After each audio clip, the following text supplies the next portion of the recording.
Kila zama huanza na maamuzi makubwa. Ndani ya Simba Sports Club, uamuzi huo umebeba jina moja, Steve Barker.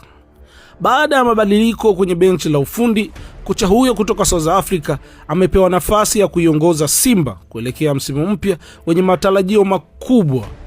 Wana Simba hawasubiri kusikia ahadi, wanasubiri kuona matokeo.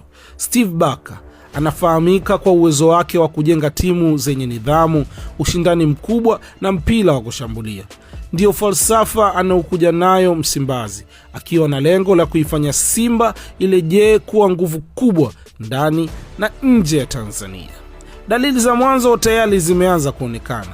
Mfumo wa timu unaendelea kuimarika. Morali ya wachezaji imeongezeka na ushindi wa kombe la Muungano 2026 umeongeza imani kwa mashabiki kwamba kuna kitu kipya kinajengwa ndani ya kikosi.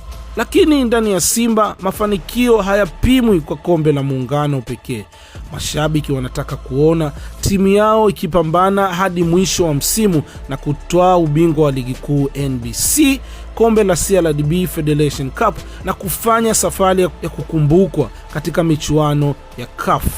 Hapo ndipo Steve Barker atakapopimwa na kupewa heshima yake. Kila mechi, kila uamuzi na kila matokeo vitakuwa sehemu ya historia yake.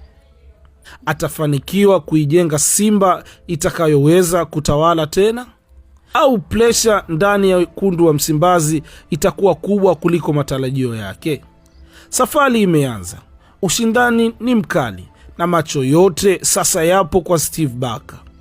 Je, atakuwa kocha atakayerejesha enzi za ubabe wa wekundu wa Msimbazi, au msimu huu utakuwa ukurasa mwingine wa matumaini yasiyofikika? Ni nini maoni yako? Hii ni LK Plus, mpaka wakati mwingine. Asante.